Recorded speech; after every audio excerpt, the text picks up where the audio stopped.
Well, welcome everyone to our meeting today, whatever time it is with you, wherever you are.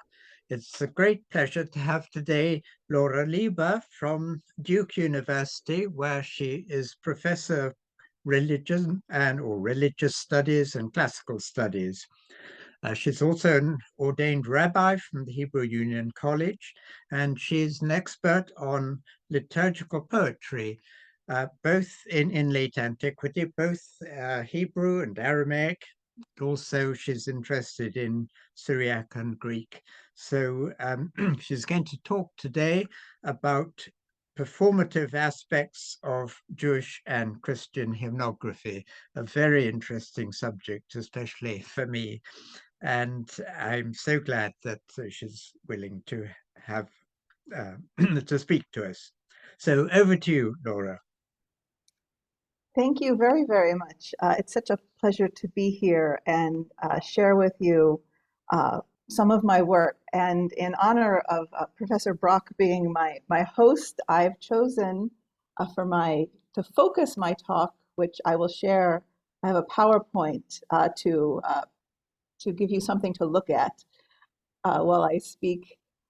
And I'm focusing on texts that have to do with the binding of Isaac.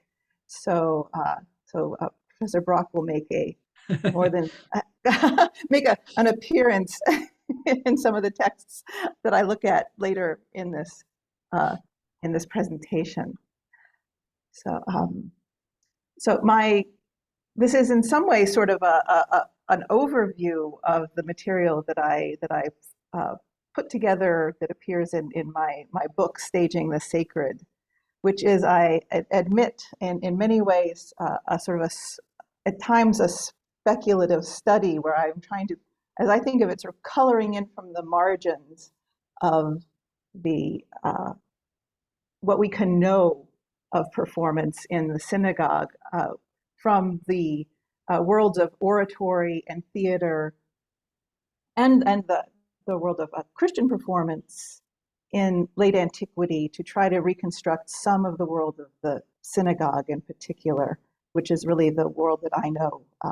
If I know anything, not that I claim to know anything very well, I will always sort of feel like I'm just scratching the surface. But it's that the realization that the written texts that we have of the liturgical poetry, the Piyutim, are in some ways so far removed from the actual experience of people in the synagogue, and trying to, in some way, think about what the experience of these texts, or the experiences, plural, would have been like. And so I have just my thought process. And here, just sort of to again, because I'm a text person who loves pictures. So this is from the Regensburg Bible. And even in this picture, you can sort of see how it's sort of a dramatic scene that we have in this picture, Satan holding up Sarah so that she can see what is transpiring atop Mount Moriah. And the scene itself assumes a lot of knowledge on the part of the viewer, and how it's a complex little drama in miniature. And in some way, sort of the picture is kind of a performance. But that my study takes seriously the idea as a hypothesis of the idea of a common late antique culture and a certain kind of shared aesthetic. And the idea that performance was a multimedia and multi-contextual and dynamic phenomenon, and that religion and religious performance was a part of that popular culture, and that it was shaped by it, as well as at certain times, at least theoretically, in opposition to it. That religious experience was lived and experienced in the moment, and that it was multisensory, so that it was not just seen, but heard and even sort of tactile in various ways. And my analysis in the book, and as you'll see here, also draws on what I think of as sort of the native theory of performance, as well as certain kinds of modern critical theory. So just to give you sort of a general overview of how I approach this. So hymnography in a performative world. And here again, my image of sort of coloring in from the margins, taking sort of what we can know and trying to sort of build in, even sort of like, sort of more than coloring, maybe so I should use the image of a mosaic, sort of putting in new little stones as we assemble new bits of knowledge. So we have the idea that, we have a new attention to performance in recent years, and the idea of taking entertainment seriously, that we have certainly from the world of classics, many studies on theatricality and oratory that have shed light on other performed genres from antiquity. And these studies themselves have started to take genres such as homilies very seriously. And in turn, we have works that have taken homilies and hymnody from the Christian context more seriously. And in a way, what I've done is simply sort of tried to see if I could fit PUTeam, my liturgical works, into those studies in some ways. And so the question is, how do liturgical poems, Jewish, Christian, Samaritan, fit into this larger world of ritual and performance in late antiquity, which is very much an age of spectacle? And here sort of concepts from the world of oratory, ekphrasis, visual spectacle, ethopoeia, speech in character, body language, and then even sort of built environment, such as acoustics and sightlines and other things, which were certainly taken seriously by the architects in antiquity, shape the idea of performance and reflect an awareness of performance. And we have, for a long time, certainly when I was sort of coming up as a student and a more junior scholar, I think the question was often, where did PUTeam come from? They seemed sort of very innovative when examined from within a tradition, where they sort of poeticized midrash, where they sort of midrash distilled to their essence was often how I sort of had thought of them. And in a way, they do have that aspect to them. And they're organic to sort of each tradition in a way, but they're also organic and logically a part of a larger late antique culture as a whole. They emerged organically within different traditions, but also at the same time across traditions is one of the questions.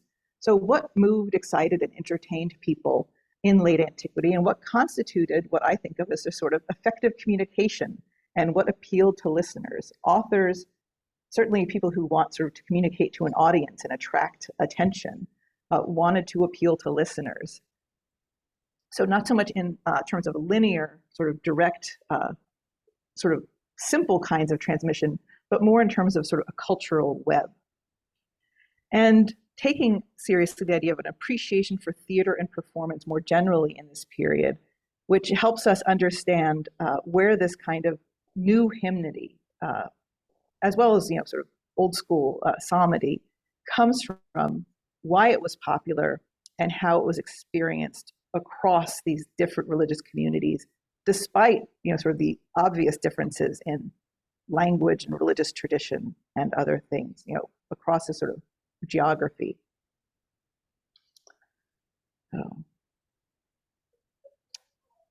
And so in a way, I'm sort of looking at different, we might think of them as sort of like professions, but that they had many things in common because they were all seeking to engage, keep the attention of, and in some sense, persuade audiences to either at least stop and listen to them, or perhaps even accept their opinions about something. So they had shared techniques for engaging engaging their listeners: speech in character, ethopoeia, ekphrasis, and appeals to the senses, and vocabularies of body language, gestures, and stances. This idea that sort of whether it's the way you get someone to sort of pay attention to you, or the way you convey emotion, or even simple deixis, the fact that that the word this or that indicates pointing, or directs someone's attention in a certain direction.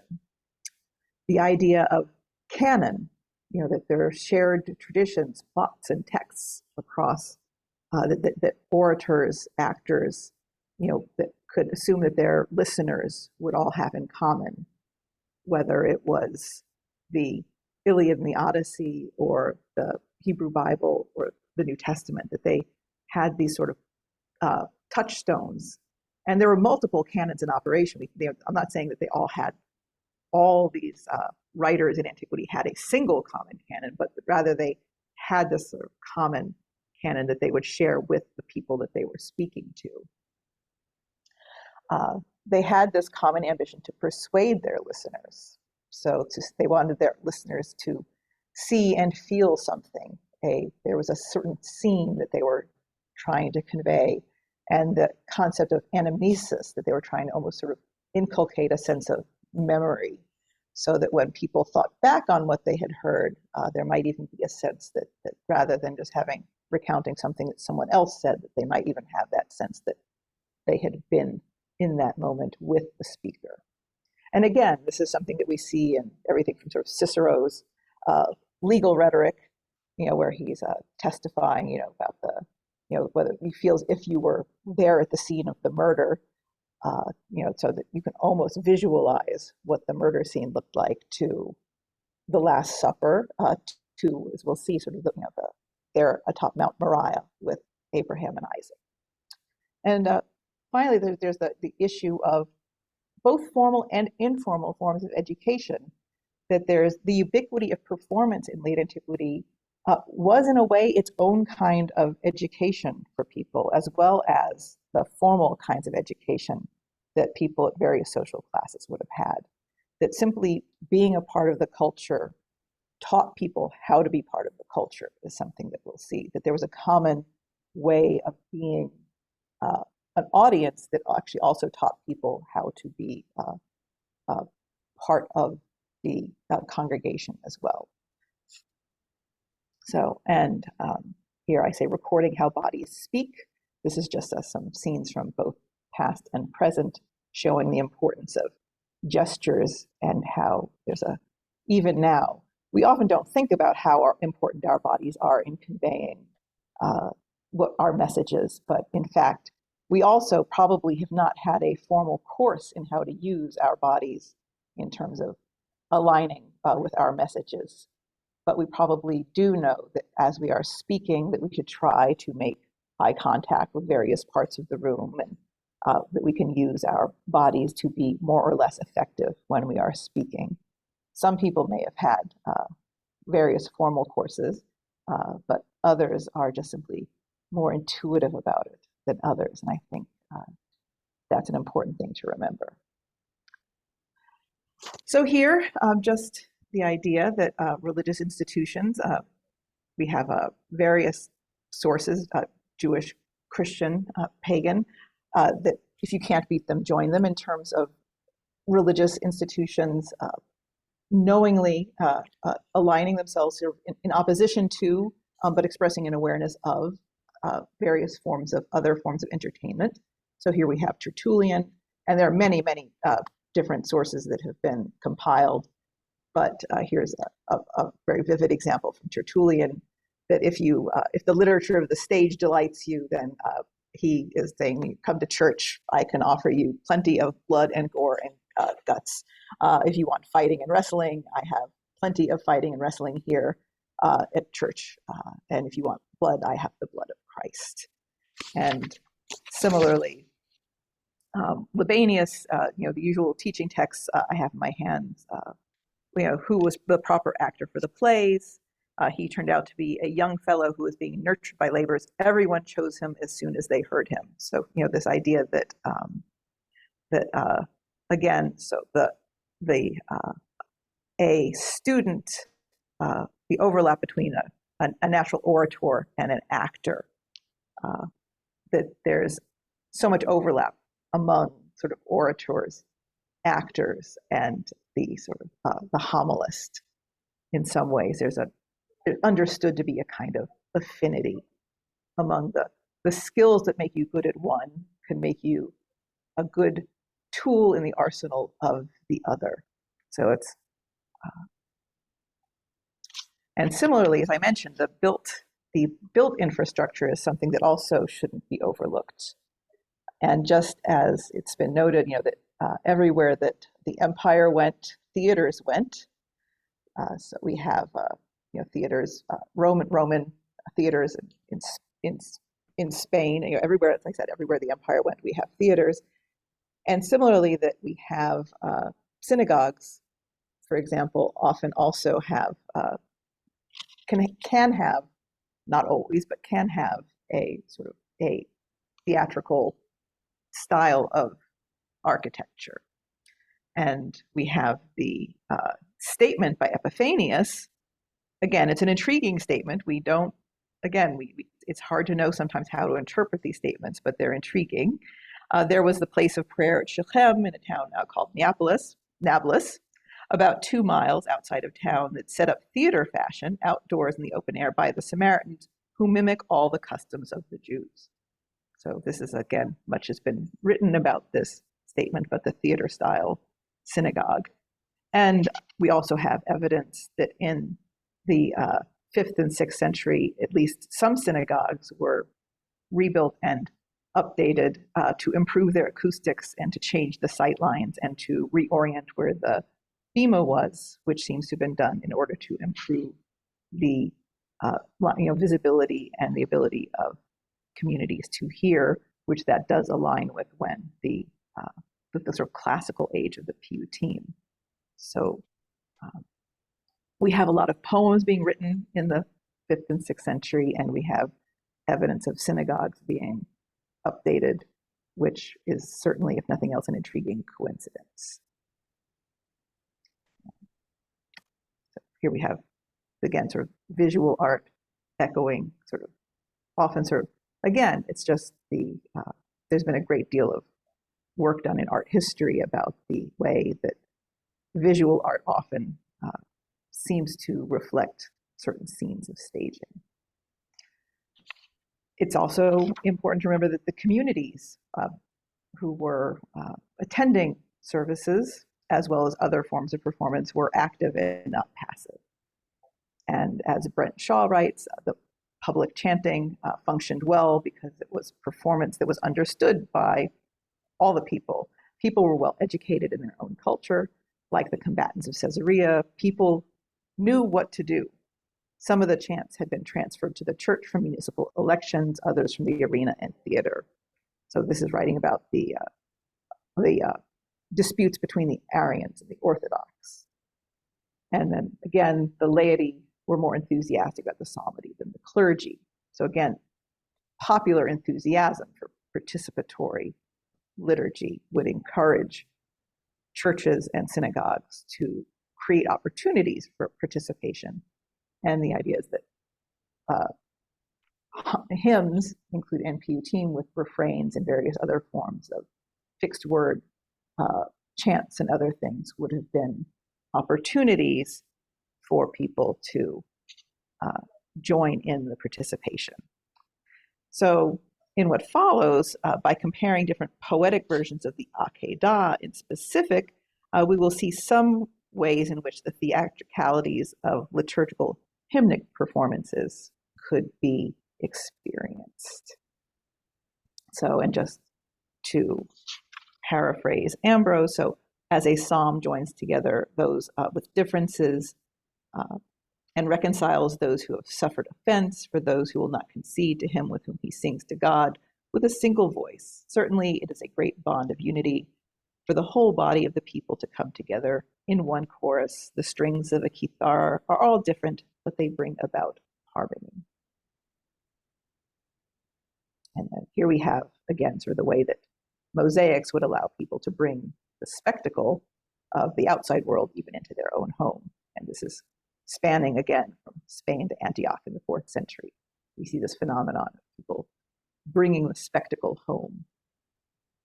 And then I like this mosaic just because it's like, please rise. Ethopoeia, so speech in character, Isaac on the altar. And I'm very grateful to JTS for allowing me to have this, for giving me a copy of this image, which I actually was just walking through the Metropolitan Museum of Art, that wonderful exhibit they had before COVID, and the Machzor was just happened to be opened to this page, and I was like, that's the Aramaic poem that that I know. So it's an illuminated Jewish, an illuminated machzor, and that's an Aramaic poem when it's Isaac atop the altar being sacrificed. So I will not try to read over this whole poem, but the important thing to realize, this poem, it was inserted in the machzor for the festival of Shavuot, and it's embellishing the commandment. So the Shavuot, commemorating the giving of the 10 Commandments in the Torah, as a whole, the commandment to honor your father and mother. The binding of Isaac is embellishing that. And this poem is almost entirely in the voice of Isaac.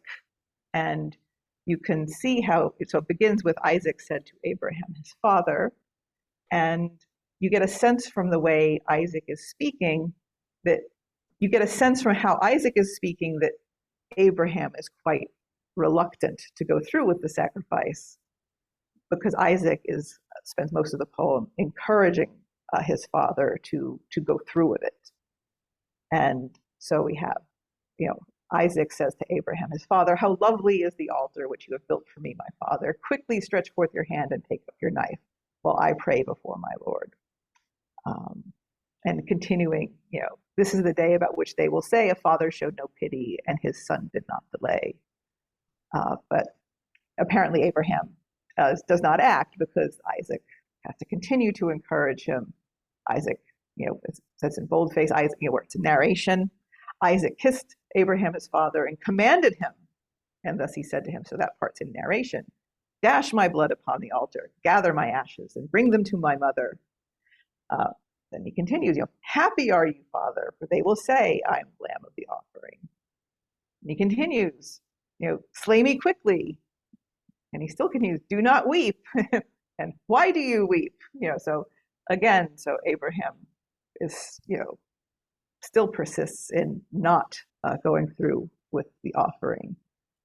And then, "Your knife, my father, give it to me that I may feel it." He's going to inspect the knife in case perhaps that is what is causing him to delay. "Do not render me unfit. I see the wood. Open your mouth and make a blessing, father." And at last, finally, towards the end of the poem, the angels who can no longer bear the scene, this is again sort of a version of a motif we know from Midrash. The angels who can no longer bear the scene turn to God and ask God to interrupt the drama, and God then calls off the service. "Do not fear, lad," and the sacrifice is called off. But in terms of ethopoeia, speech and character, Isaac, who is famously not given many words in Genesis 22, speaks almost all of the direct speech in the poem, aside from what the angels speak and eventually what God speaks. So this is largely in Isaac's voice. And so as ethopoeia, giving Isaac a voice, I would suggest we can imagine this as sort of a version of the prompt from a rhetorical handbook, the exercise, "What did Isaac say while bound atop the altar?" It's the immediacy of direct speech versus narration. We have other texts which are, we have Hebrew poems, which are almost entirely narrative, for example. And it is similar to the technique we know from the training of orators that consciously drew upon other, imagine Niobe mourning her children, for example, or many other sort of similar rhetorical prompts from the handbooks. And these were the norms and conventions which were understood to teach, orators how to sort of like effectively communicate sort of high emotional scenes in terms of the exercises for orators, similar to what they would use in terms of as lawyers and other things as a way of dramatizing moments. So it's so performance was embodied. You use the creation of voice and the use of tone to inflect meaning.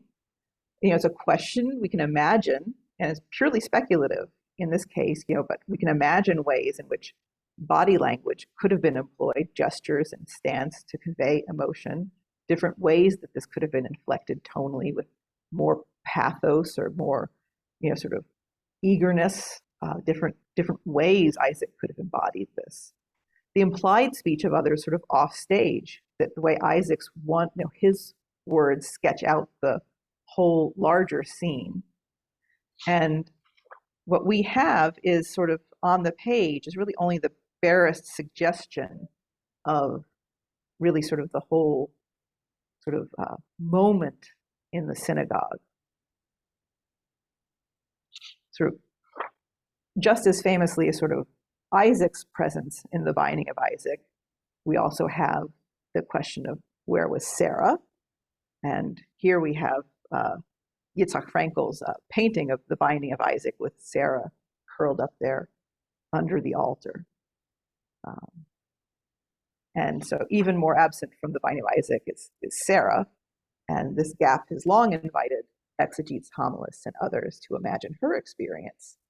Similarly, thus we can imagine an ethopoeia prompt, a handbook prompt, imagine what Sarah would say to Abraham and to Isaac and to God. And in fact, we certainly have poetic texts which we can imagine having done such a thing. And this echoes the tradition of imagining the voices of women, especially as models of mourning in the classical curriculum. Again, like Niobe mourning her children, and other religious texts such as Eve mourning Abel. And it's a striking voice, the way it's often personified. So grief, terror, rage, piety, and ferocity. And here I will not go into great depth because we have with us the expert on this text, the famous and wonderful gift to all people who teach this material, the 2 Syriac verse homilies on the binding of Isaac. But I imagine many of you on this Zoom call have in fact taught this material and taught the different facets of the character of Sarah that materialize in these wonderful, complicated texts and from the Syriac tradition. But the Sarah who and her experience and the way she responds to Abraham and his treatment of her in this, and her response to Isaac's near sacrifice. And I just would again hear the long tradition of the powerful images of feminine grief going from 1000 BCE all the way to the Vietnam Nurses Memorial, and still ongoing in our world. But that I think these images of Sarah resonate with that. And finally, we have the what I refer to as sort of Romanoses, because in my book I try to display the sort of kaleidoscopic interrelationships among Jewish and Christian, and also I also in the book include Samaritan works as well, although there's not a Samaritan text on the binding of Isaac, so it's not in this presentation. But sort of these different forms of poetry. But for Romanos, I think it's what I think was the cinematic, because of the way he sort of takes us down. And I actually think of it as almost like the movie Inception, the way you keep sort of falling into different registers of the poem, and you just sort of begin from afar and fall into further and further into the vision of the binding of Isaac. So I, who am young, wish to emulate you, old man, ascending the mountain, but my feet are numb. And so as if you're watching from far away, and then you fall into it, and into the layers and layers of imagined speech. And so, why didn't you ask? Why did you name me father? And you have Abraham imagining Sarah, imagining Sarah Sarah will hear all your words, my Lord. And then it's as if the imagined speech becomes so real that the speech just becomes real. Do not anger God, woman, by speaking thus. And then finally we have uh, the the final strophe where Sarah speaks to Isaac, and the highly visual nature of what is being depicted here. Sarah, seeing Isaac return with Abraham without having submitted to the sacrifice, dances with joy to receive Isaac again. May he who made you appear before me, my child, receive my spirit. You whose hands were tied to the wood, like the horns of the altar, for our sake, offer us this joy. Do not turn your face away. But just the way the Romanos Kontakion is so highly visual. So Romanos increases the complexity of speech and character. And again, I can't, unfortunately because of time, I can't really sort of like do justice to the Kontakion. But he nests the voices. The narrator imagines Abraham imagining Sarah speaking. The poet is himself a presence, the narrator subsequently inhabited by the performer or cantor. He draws the listeners into the story by recreating his own internal processes and responses. He models for the congregation a kind of creative sympathy. And as in the conventional epitoia exercises, the chronology moves from the present to the past and then culminates at the very end in the future. The congregation is drawn into the experience both intellectually and emotionally and performatively through the refrain that concludes every strophe. So, and again, here we have an image. And so what we have is really, in all of these works, a very creative interplay of tradition and innovation.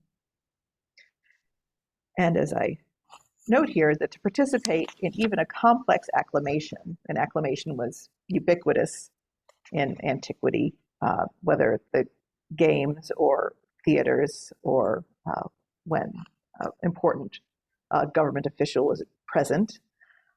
To participate in even a complex acclamation required no great expertise or any substantial preparation. Such rhythms and formulas were already familiar to virtually everyone in the empire, whether from theater songs or the popular songs that derived from them, or participation in previous acclamations. This is again part of that idea of just a general cultural literacy, that people had sort of certain skills.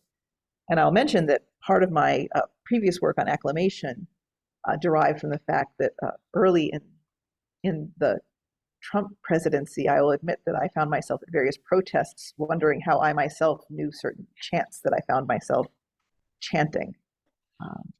And that somehow even today we have certain knowledge that seems somehow picked up through the ether. And there's been a lot of study of work songs and other things. So similarly, we have, and I would just sort of wanted to extend this to note that that this begins in late antiquity and it continues, that these traditions continue to be reworked. And so we have the idea, in the Middle Ages, that this dramatizing of biblical stories continues. In the anonymous Wycliffe treatise of miracles playing, the oldest work of theater criticism in English, the author admits, his profound criticism of miracle plays notwithstanding, that these plays are highly effective because they are so interactive and immediate. In his terms, they are quick in contrast to dead books, which can merely be read but lack the experiential dimension of theater. And so in their dramatization of biblical episodes and their modes of audience engagement, what von Kansen refers to as joint attention, because they have the attention of both the performer and the audience. Late antique hymnody anticipates and paves the way for subsequent forms of religious entertainment. And the ideas and motifs that appear and are popularized in hymnody, as well as in prose exegesis and homilies, subsequently occur in diverse visual depictions as well. And that there's sort of I hypothesize, and don't develop yet, maybe I'm perhaps will in future projects, sort of a virtuous cycle between literary and material art. And that's where sort of some of these examples suggest perhaps we could go. So the Regensburg Pentateuch that I showed at the beginning, where we have Satan holding up Sarah so that she could see the binding of Isaac. And then we have the JTS manuscript also around the same time period, illuminating the Aramaic poem. We have the binding of Isaac from the Regensburg Cathedral. And then just to note that we have, again, sort of, it's ongoing. We have the Beit Alpha mosaic and then a modern Israeli 1994 sort of a riff on the Beit Alpha mosaic, a very controversial Binding of Isaac video game that my son introduced me to. And then even today, we have the 1985 Binding of Isaac sculpture from the Tel Aviv Art Museum, which is now a very important part of the visual installation at Hostages Square. And it's become part of the, so it's a part of the installation of the Pieces of Light exhibit. And I think it's very poignant that the way the fencing has been put up, that the Isaac is being sort of, it's been separated from the rest of the sculpture. And so I think that the Binding of Isaac is obviously one of those stories that can be continually told, sort of reinterpreted and given new meaning and performed and reperformed in literary and material and visual ways and reperformed, and that the liturgical poems from late antiquity are an early stage of that. And my work is simply one attempt to try to reclaim just whatever traces we can find, perhaps, of some of the earliest traces of that from late antiquity that connect to some of the material from before and after. Thank you very much.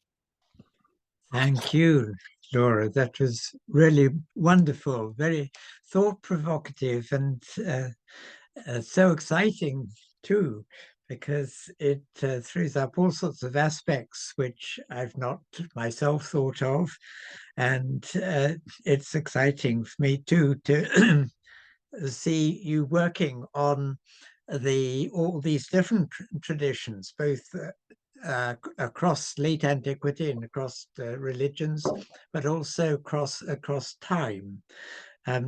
It's really been a marvelous experience. Thank you very much. We have time. I can't see a clock, but I think we've got time. So anyone with questions? I was very struck in the first, was it Aramaic or Hebrew poem that you gave? Aramaic. That it was Isaac who kissed Abraham, he kissed his father, rather than what you might expect in that situation, the other way around. It's very touching that. I was very moved. That's an amazing poem. Yeah. Sebastian, I'm going to interrupt yes, just very please. briefly on behalf of everyone on the screen to draw attention to the fact that this week is a special week because it is in fact your birthday this week. And so on behalf of everybody on the screen and many beyond, I wish to wish you the best of birthday wishes and the hopes for many more. Thank you very much. I'm very touched. As I get older and older, I'll probably collapse with old age soon. Thank you very much.